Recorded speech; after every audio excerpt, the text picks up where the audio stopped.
Hello students, welcome back to YouTube channel. आज की class में हम आपको जर्नल एंट्री में जो बैंकिंग ट्रांजैक्शंस होती हैं उनको किस तरीके से डील या फिर ट्रीट किया जाता है उसके बारे में सिखाएंगे। और साथ में हम आपको ट्रिक भी बताते चलेंगे कि जब बैंक या कैश से रिलेटेड ट्रांजैक्शन आती है तो उन एंट्रीज को बनाना कितना ईजी होता है। ठीक है जी, तो बिना समय खराब किए स्टार्ट करते हैं अपना टीएस ग्रेवाल का क्वेश्चन नंबर 6। क्वेश्चन का क्वेश्चन हो जाएगा और कंसेप्ट का कंसेप्ट समझ में आ जाएगा। क्वेश्चन लिखा है, पास necessary journal entries for the following transactions. कुछ ट्रांजेक्शंस हैं, आपको जर्नल एंट्री बनानी है। जर्नल एंट्री हमेशा फॉर्मेट में बनेगी। और साथ ही साथ आपको एक चीज का और ध्यान रखना है कि जब भी आप फॉर्मेट बनाओ तो साथ में जर्नल एंट्री के नीचे नरेशन जरूर लिखनी है। ठीक है जी, स्टार्ट करते हैं। अप्रैल 1 डिपॉजिट इनटू बैंक। आपने बैंक में कितने रुपए जमा किए हैं? 30,000। चलिए जी, तो एक फॉर्मेट बनाते हैं जो कि ऑलरेडी बना हुआ है हमारे पास। तो डेट लिखते चलेंगे, जैसे कि ईयर 2023 अप्रैल अप्रैल अप्रैल, तो अप्रैल लिखेंगे और साथ में ट्रांजेक्शन करेंगे। डिपॉजिट इनटू बैंक, तो आपको सबसे फर्स्ट तो ईयर लिखना है 2023 और अप्रैल 1। डिपॉजिट इनटू बैंक, तो बच्चों कुछ ऐसे समझो, जरा ध्यान देना। मैं एक तरफ लिख रहा हूं कैश और एक तरफ लिख रहा हूं बैंक। ठीक है जी, कैश और बैंक दोनों की ट्रांजैक्शन, बैंक से रिलेटेड ट्रांजैक्शन होगी या कैश को जमा किया होगा। देखो, कैश और बैंक दोनों ही क्या होती है? हमारी एसेट, दोनों एसेट्स होती हैं। और दोनों का नेचर कैसा होता है? डेबिट का, क्योंकि एसेट है तो एसेट का नेचर डेबिट का होता है। अब सिंपल सी चीज याद रखना, अगर एसेट्स को इंक्रीज करना होता है तो डेबिट, और एसेट्स को डिक्रीज करना होता है तो क्रेडिट किया जाता है। ये भी आप लोगों को पता है। इंपॉर्टेंट चीज क्या है, मैं ये कहता हूं जब इंक्रीज कब होगा, कैश या बैंक इंक्रीज कब होगा? जब या तो बैंक में पैसा आएगा तो बैंक इंक्रीज होगा, और कैश में आएगा, बिजनेस में कैश आएगा तो कैश इंक्रीज होगा। तो मैं ये कह सकता हूं जब भी आपको ट्रांजेक्शन पढ़ के ऐसा फील हो कि ये इनफ्लो है तो हम कहेंगे कि इनफ्लो का मतलब कैश डेबिट होगा, या इनफ्लो बैंक में इनफ्लो है तो हम कहेंगे बैंक डेबिट होगा।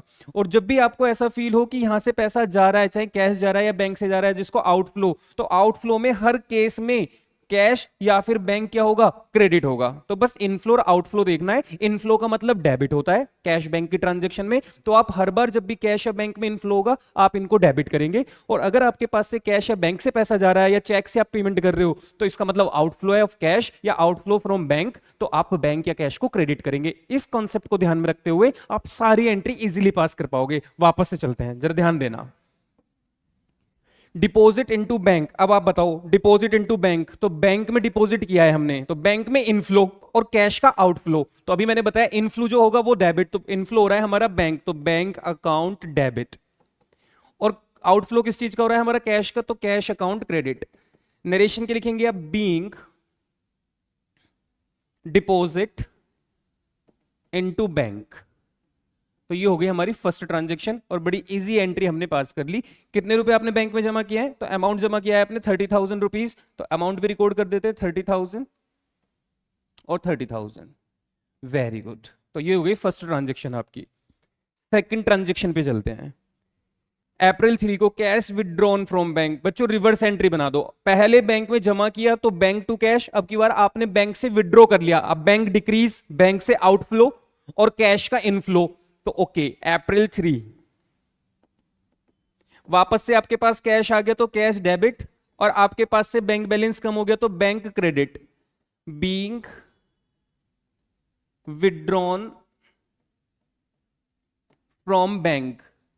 अच्छा, कुछ बच्चे कहते हैं सर ये ड्राइंग नहीं होनी चाहिए थी, ड्राइंग लिख दो। मैं कहता हूं बच्चों जब तक पर्सनल यूज ना मेंशन हो तब तक आप खुद से ड्राइंग नहीं बोलोगे। इसका मतलब हम बिजनेस में पैसा लेकर आए बैंक से विड्रॉ करके। अगर लिखा होता cash withdrawn from bank for personal use, then आप ड्राइंग लिख सकते थे। कितने विड्रॉ किए आपने? 10,000 रुपीज। चलिए जी, नेक्स्ट ट्रांजेक्शन पर आते हैं। लिखा हुआ है वेजेस पेड बाय चेक 7,000। आपने वेजेस पे किए हैं चेक से, कौन सी डेट पर? अप्रैल 7 को। बच्चों अगर आप वेजेस पे करोगे तो आप मुझे बताओ चेक से तो क्या बैंक से अमाउंट रिड्यूस होगा? और मैंने बोला जिससे आउटफ्लो होगा वो चीज क्रेडिट होती है, तो बैंक से आउटफ्लो रहा है तो बैंक क्रेडिट। और बैंक क्रेडिट के पीछे रीजन क्या है? वेजेस अकाउंट, तो आप वेजेस को डेबिट कर देंगे। अगर एक चीज क्रेडिट है तो दूसरी चीज अपने आप ही डेबिट हो जाएगी। Being wages paid by cheque. बहुत बढ़िया, शानदार प्रदर्शन। आगे बढ़ते हैं। कितने रुपए? 7,000 रुपीज। कितने रुपए पे किए थे? 7,000 रुपीज पे किए थे, और 7 अप्रैल की बात है तो हम यहां पे अमाउंट लिख देते हैं 7,000 और 7,000। Very good. नेक्स्ट ट्रांजेक्शन पे आए, उससे पहले थोड़ा सा अपने इसको ऊपर लेके चलते हैं। Okay okay okay okay okay okay, ठीक है जी। Cheque receive from Dewan 8500 and discount allow him 500। Cheque is deposit into the bank on the same day. आपने दीवान से चेक लिया 8500 का, उसके अलावा आपने उसको 500 का डिस्काउंट भी दिया, और साथ में ये भी लिखा हुआ है कि ये चेक दीवान से मिला था, सेम डे आपने डिपॉजिट कर दिया। ओके, आप मुझे बताओ, अगर आपने बैंक में डिपॉजिट कर दिया होगा तो क्या आपके अकाउंट में इनफ्लो हुआ होगा? तो इनफ्लो हुआ होगा तो बैंक अकाउंट डेबिट, क्योंकि अकाउंट में पैसा आया। लेकिन बच्चों सिर्फ 8500 आए। क्या 500 का आपने डिस्काउंट दिया, तो डिस्काउंट जब आप किसी को देते हो तो वो आपका लॉस होता है, तो डिस्काउंट अलाउड अकाउंट क्या हो जाएगा? डेबिट। कितने रुपए से? 500 रुपीज से। और ये दोनों ही ट्रांजेक्शन के पीछे रीजन क्या है? दीवान। अब आप मुझे बताइए, 85 और 5 मिलाएंगे तो कितने रुपए हो जाएगा? 9000। नरेशन क्या लिखेंगे आप? Being cheque receive from Dewan. आपने दीवान से चेक रिसीव किया था। Very good. बच्चों, लॉस का नेचर डेबिट का होता है। नॉमिनल अकाउंट भी कहता है debit all expense and loss, और अगर आप मॉडर्न अप्रोच लगाओ तो all losses having debit nature. Very good, आगे बढ़ते हैं। As per the standing instruction bank paid telephone bill. Bank ने 1000 रुपीज हमारा टेलीफोन बिल पे कर दिया। अब आप बताओ बच्चों, अगर बैंक हमारा टेलीफोन बिल पे कर देगा कौन सी डेट पर? 12 अप्रैल को, तो कोई दिक्कत नहीं है, अच्छी बात है, पे कर दिया। लेकिन हमारे बताओ बैंक में से पैसा गया होगा ना, क्योंकि अगर बैंक ने पे किया होगा तो बैंक से आउटफ्लो, तो बैंक क्रेडिट। और किस वजह से? टेलीफोन चार्जेस की वजह से। तो बिल लिखो या चार्जेस लिखो, एक ही बात है। Telephone charges account debit to bank. तो बस इनफ्लो और आउटफ्लो का कॉन्सेप्ट याद रखना है, और अगर अच्छा लग रहा है तो आप कमेंट करके बता सकते हो कि आपको कॉन्सेप्ट समझ में आ रहा है। Being telephone charges paid by the bank ही हुआ होगा, क्योंकि हमने बैंक लिख रखा है। कितने रुपए का बिल हो रहा था हमारा टेलीफोन का? टेलीफोन बिल हो रहा था 1000 रुपीज का। ओके, 1000।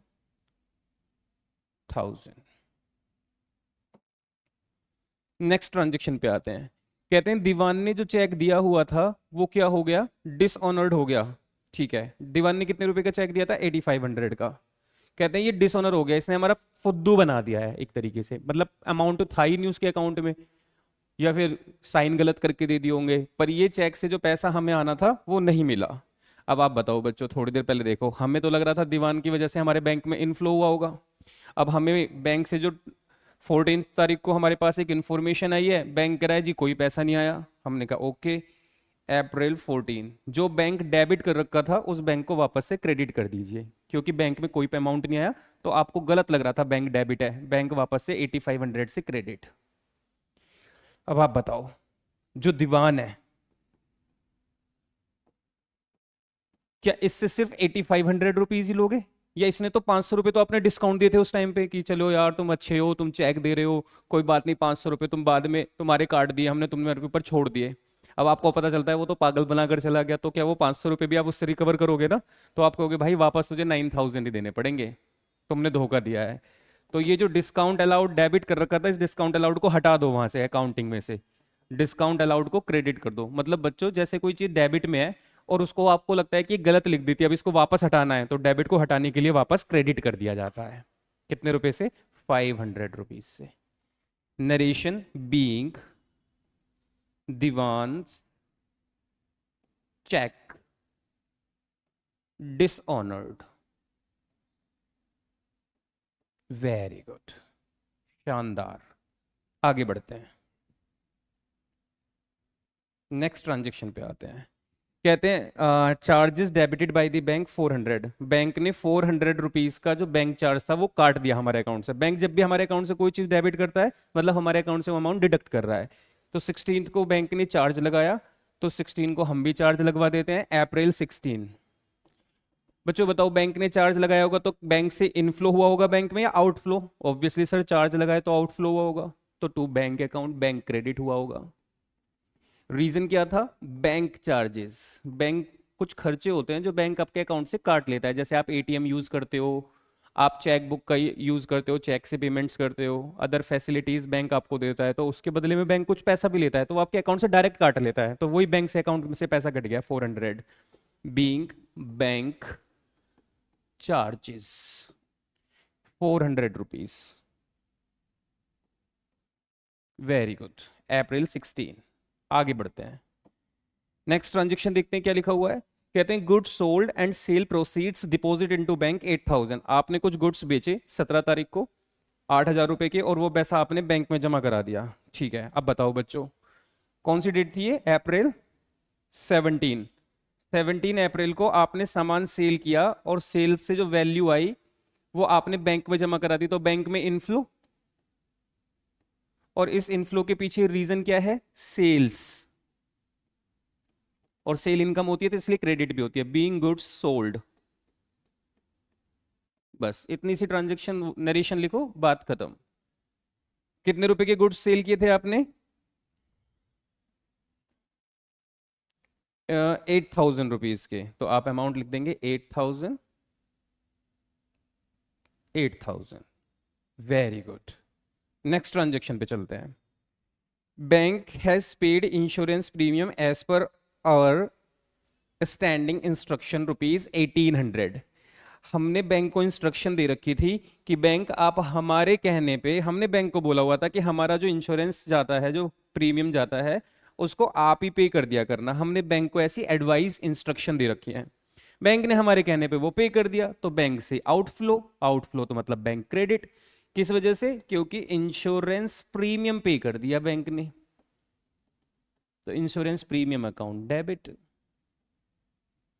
कितने रुपए का इंश्योरेंस प्रीमियम पे किया? 1800, तो नरेशन लिखेंगे being insurance paid by the bank, तो बैंक ने इंश्योरेंस प्रीमियम पे कर दिया हमारे कहे अनुसार, क्योंकि हमने उसको बोला हुआ था कि ये अमाउंट आप पे कर देना 1800 रुपीज।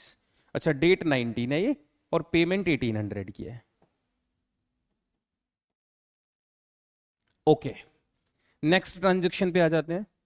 ट्रांजेक्शन जो कि लास्ट ट्रांजेक्शन भी है इस क्वेश्चन की, dividend collected by the bank April 25 को। अप्रैल 25 का दिन है, बैंक ने हमारे डिविडेंड को कलेक्ट करके हमारे अकाउंट में डिपॉजिट कर दिया।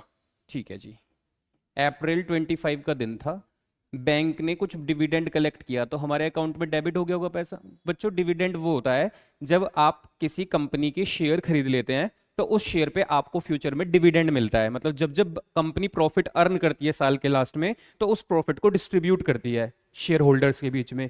तो जो शेयर होल्डर के हिस्से में कंपनी का प्रॉफिट आता है, उस प्रॉफिट के हिस्से को डिविडेंड बोला जाता है। तो हमने भी किसी कंपनी के शेयर खरीदे हुए होंगे, हमें भी डिविडेंड मिला है, वो डिविडेंड बैंक ने कलेक्ट करके हमारे अकाउंट में डिपॉजिट कर दिया, तो बैंक अकाउंट डेबिट हो गया होगा। और इसका रीजन क्या था? डिविडेंड। वेरी गुड, नरेशन क्या लिखी जाएगी बच्चों? Being dividend collected by the bank. और कितने रुपए का डिविडेंड कलेक्ट किया है हमने? कितना डिविडेंड मिला बच्चों आपको? 2500 रुपीज का डिविडेंड मिला है आपको, 2500 रुपीज। ओके,